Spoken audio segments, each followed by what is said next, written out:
Yes, thank you everybody. How are you doing? Konnichiwa.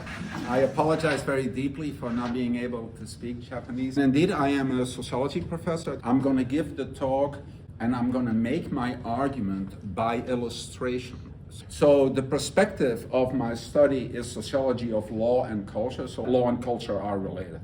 And so that's what I'm focusing on. And then I'm specifically focusing currently on research on popular culture in the United States and Japan. So this is partly comparative, partly transnational. And then obviously, because I do not speak Japanese, I cannot study Japan. But what I can do is I can collaborate with my esteemed colleagues.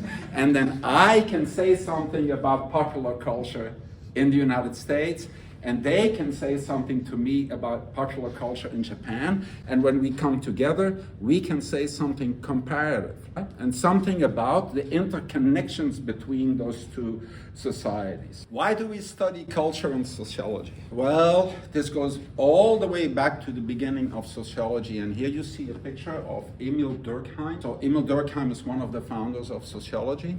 Worked in the late 19th, early 20th century, and he already talked about not only the role of culture in society, but the centrality of culture.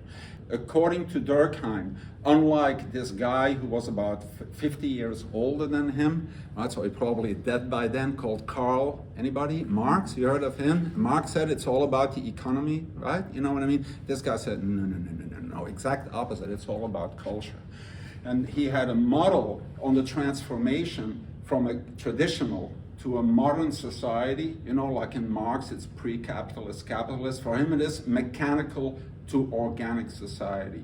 And the big difference between a mechanical, one of the differences, between a traditional and a modern society is, in a traditional society, there are strong common beliefs, meaning basically everybody is the same. Everybody thinks the same. Everybody has the same values.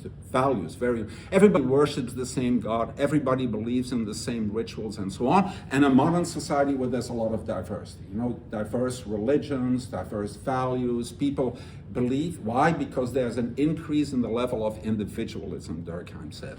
Culture is very important in society. Then why study law?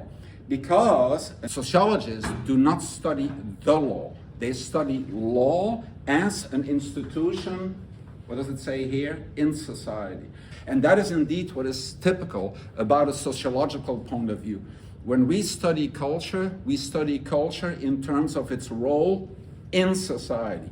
When a sociologist does economic sociology, they don't just study the economy, they study the role of the economy in society. So it is always in that relation to society and indeed to other institutions. And this is how you can visualize that. So when we talk about society, we must be talking about something. Right, correct? If I say society, it means there's something that is society, right? So it is a particular whole, and within society, we have different institutions. And then what is very important is, let's say, if I'm a sociologist of culture, I can study the relationship of culture with any of the other institutions, including the relation, indeed, of culture with itself. And so obviously, what am I interested in is the relationship of law to culture, both ways, right? To what extent does law have an influence on culture? And to what extent do cultural developments influence law?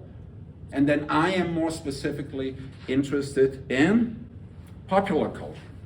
Why study popular culture sociologically? So let's say a little bit about that. I'm just going to do very little about this, but just to let you know that historically, popular culture was not taken seriously in sociology, which has something to do typically with what we think popular culture is, which is not altogether evident for a sociologist, because typically we think of popular culture as some entertainment, as light, as not serious, as frivolous, and so on and so forth. So you could think, well, then that makes sense that we don't study it. But for a sociologist, that should not be true. Because what is popular culture? Inevitably, it is popular, meaning it involves a lot of people. It involves large segments of society. Historically, it has been neglected, And then when it is studied, tends to be reduced to what we call a commodity. What is popular culture? Something that you can buy it, I can sell it. Why do I sell it? To make a profit, you see? And that kind of, we call it economic reductionism, is very typical in the study of popular culture, and that is what I'm kind of against. And that perspective actually comes from the Dialectic of Enlightenment by Marx Horkheimer and Theodor Adorno. Here you see, this is Horkheimer, this is Adorno, this is Marx, see? So this is the theoretical inspiration. And this is indeed the central character of what they were talking about, to talk about the popular culture industry, namely Disney, you know, Walt Disney. Like, they saw Walt Disney as an expression of the fact that culture was something that could be marketed on a mass scale. See, and they talked about other kinds of music and so on and so forth. And that has been very influential. So what I say is that popular culture should be taken seriously. So with which I mean it should be studied as meaning. It should be interpreted in terms of the value that it plays for the people who are involved in it. That's all I mean. Suppose, for instance, we have some people and they are very engaged in some aspect of popular culture, like for instance, they are fans of anime, or they're fans of K-pop, or they're fans of anything. Actually, they could be fans of classical music.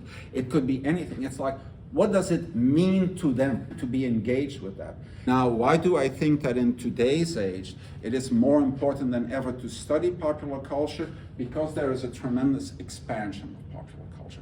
There is more popular culture today than there ever has been before in the history of human civilization. There has never been this much pop culture and this much engagement in pop culture. Popular culture is very important, specifically, of course, on the influence of technology and globalization. So you obviously know about that, right? We all have our handheld devices, so the rise of social media. And what I also notice is that there is an increasing regulation of the popular culture that exists. See, and my assumption is the following, that because the material products associated with music have decreased, the need to regulate the rights that are associated with music and other forms of popular culture are more important today. And so now the rest of my talk, I'm just going to give you illustrations in 3 areas that have to do with law and popular culture. The first one has to do with litigation. Then I'm interested in deviance and social control in popular culture.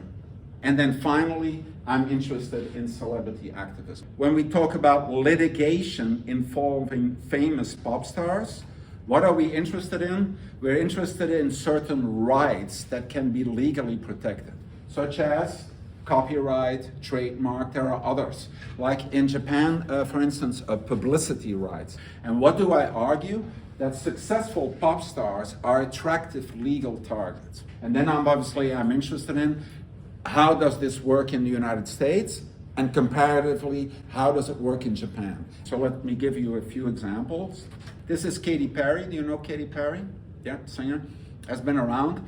Do you know the other Katy Perry? Quite frankly, I didn't. You know, there's you see it in the spelling?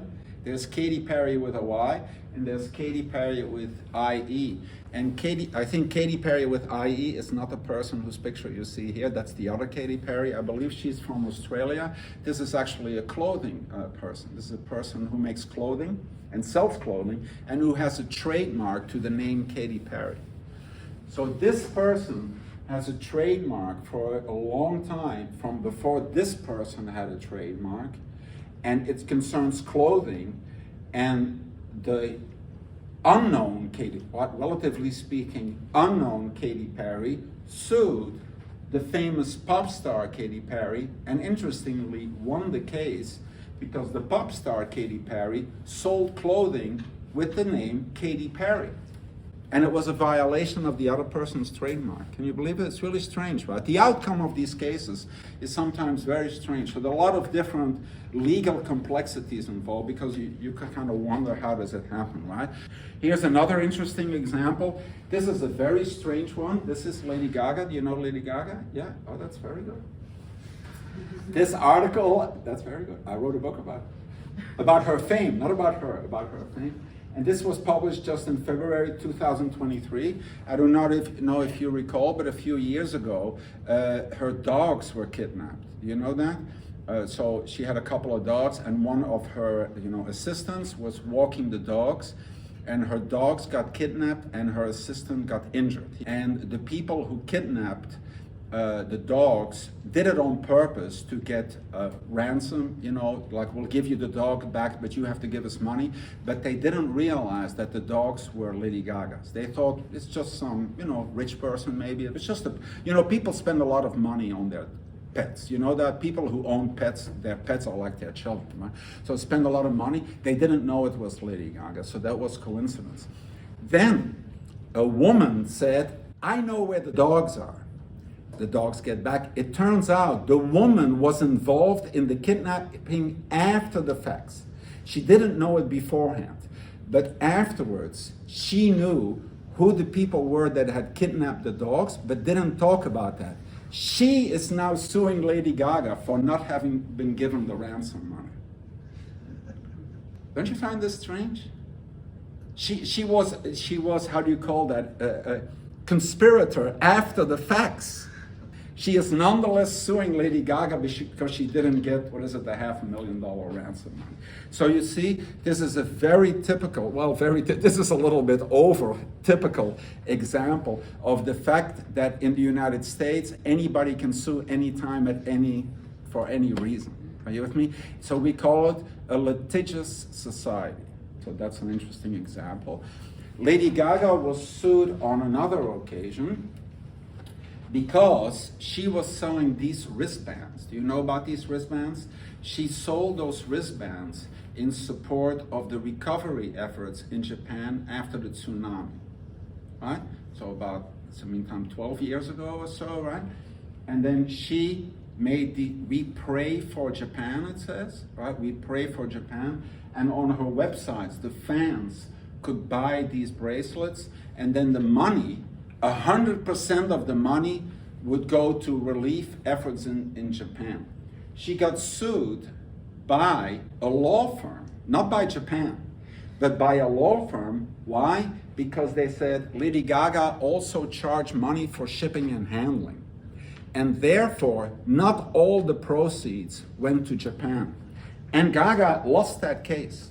And it was particularly not so much because she charged for shipping and handling, but she charged a flat fee. And that fee was higher than the actual cost of the shipping and handling. This is another example. This is, anybody know who this is? No? This is Seijun Suzuki. He was a movie director. And the movies were kind of, let's say, his movies. His style, but he worked for a company. So the company, what can they do? We can fire you. And they did. And they fired him for making movies that were, let's say, not commercial. So he got fired. And the interesting thing is this, he sued. He won. He won the case, but what happened to him afterwards? For the next 10 years, he was basically out of a job. Nobody wanted to touch him. So he was effectively boycotted. He was effectively out of a job, and then later he recovered his career, started making movies again. There's another example that I have like this. It's this. 20 years ago, Ami Suzuki, have you heard of her? So she was a singer, but it's a little while ago by now. I didn't know her either, I just Googled these things. And then she was blacklisted by the entertainment industry. See, so she also won a case, let's see, blah, blah. Oh, her parents, this was in 2001, and for whatever reason they sued. She again won, but then she was effectively out of a job. This is another example. Do you know Mayu Tomita? Anybody? No? She was stabbed by a stalker, and then she sued the government. So you see, that's another interesting question. It could be that she wins the case. It could be that she loses the case. But to the extent that it generates attention and interest, people will at least be aware of the fact there's an issue here, and we have to deal with it. So it could be that although she will lose her case, that it also generates a public sentiment where people will say, you know what, In this case, maybe she doesn't have money, but there is something that should be done here. And then the diet will respond, right? You know? This is another form of informal self-sanctioning. And she shaved her own head as shame. You know, a kind of a form of self-sanctioning because she had violated the famous or infamous no dating policy. But some people are not just sorry, they actually, again, sue. See? There was an idol singer and her lawsuit got dismissed in terms of violating the no dating policy that she is contractually obliged to. There are other responses. This is something that I just found this morning. Oshi no Ko realistically depicts the harsh realities of the Japanese idol industry. So apparently, in popular culture, there are responses and discussions on popular culture. Here's another one. This is a woman who had an artist name. Do you know her? Rina? I think not, right? Also, she's older by now. Her name is Rina, and she is allowed to be Rina. What does that mean? That the name Rina was given to her when she worked for a company as a singer, and then she left the group and she became a solo artist. And so then it was like, can I still have that name or not? And in this case, apparently she can. This is Hana Kimura. You know her, she committed suicide. Have you heard of that? So this is a very interesting, well, it's a sad case obviously too, but it is also a very interesting case. Why? Because, so those of you who don't know, so Hana Kimura was I call her a wrestler, professional wrestler. So was her mother, by the way. But she also appeared in a reality show, Terrace House. Does that still exist? And she was bullied. And she received a lot of online bullying, and then she killed herself. And then, of course, the idea was that it was because of the online bullying that she, got into a depression and killed herself. And there is actually one person who was held responsible for this. So, because apparently he was really harassing her a lot, and then he was fined to 9,000 yen. But it actually had to do with the fact that the law wasn't that strict yet, and the law has changed since then, under direct influence of this case. So you see, pop culture, suddenly apparently it's very serious, because an event in pop culture led to a change in law. Her mother actually is currently, I think, this is very recently, her mother is suing the television company for contributing. In the reality talk show, the Hana Kimura character, I could say, was portrayed in such a way that it made it more likely that she'd be ridiculed. So she's saying it's the television company that made her the object of ridicule. Then the second part of research that I'm interested in is about deviance and social control. What I'm interested in is that the popular culture itself is the source of deviance and law. This is a record from 1984. Do you know who this is? Prince? Have you heard of Prince? Yeah, very good. And this is his record, Purple Rain. There's a song on there called Darling Nikki. You heard the song? And in the song is a reference to a sex act that involves only herself. See? And the daughter of this woman heard it. And this woman is Tipper Gore. And Tipper Gore is the ex-wife, but then the wife of Albert Gore. And Albert Gore at this time was a senator in the United States, and he was later the vice president when Clinton was president, who overheard that her young daughter was listening to a record that had reference to sex in it. And then she got alarmed about it, and she said, we should do something about this filth in music. Because nowadays, because who listens to pop music? Young people, generally young people. And my children are listening to this, filthy music and the sex, and it's disgusting. We should do something about it. And she set up a group called the Parents Music Resource Center. And this is the group. These are 4 women. As you can see, they all were married to famous politicians.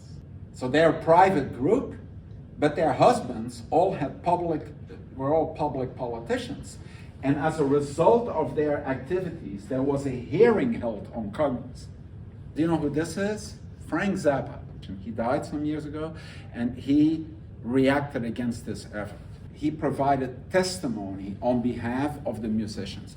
So there was this debate. He was one of the speakers, so they came out against censorship. However, then this was introduced. Have you ever seen this? It's a sticker, and this sticker, I think, has never been used in Japan, but it was in the United States, and it would appear on the cover of albums. So here you see an album cover, a Lady Gaga record from a few years ago, and this is the official cover of the album, and here it says, you see the sticker. And to some extent, this is still in effect today in the United States. The way it is now, the word explicit is used. This is another example. This is Two Live Crew. They had a record called As Nasty As They Want to Be. It's an explicit, very explicit record, right? And it was ruled obscene by this person who was a judge. A true case, happened in the early 90s, generated an enormous amount of debate because the Supreme Court ruled on this. And the Supreme Court overturned this judge's decision. This is another example of deviance in popular culture. Do you know who this is? Roku Dena Shiko. That's her artist name, it's not her real name. She makes art that is modeled after her private parts. You know, there was a law case involving that too, whether or not that was, I don't know whether it was obscene or whatever, some kind of morality or legality that was being violated, but she actually won. She won this case.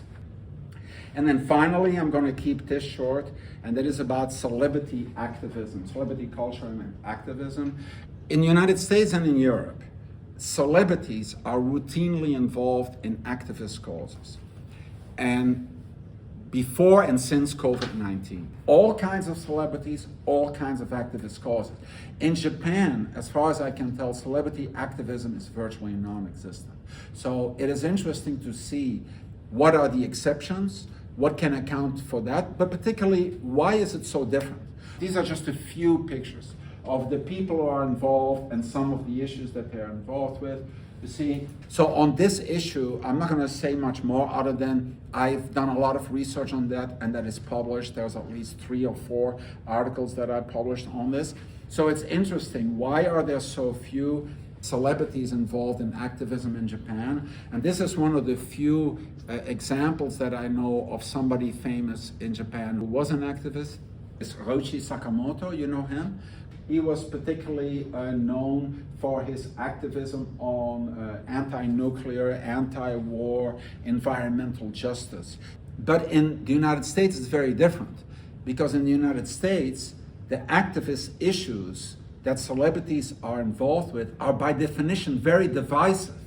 And in Japan, I would say they tend to be more, collective issues, consensual issues. Good. And then I'll just end by saying this. So this kind of work has to be done collaboratively, right? If we want to do it in those 2 contexts and the way we compare. And I'm just going to leave it at this. Okay, that's it. That's all I got. Thank you so much. Very good.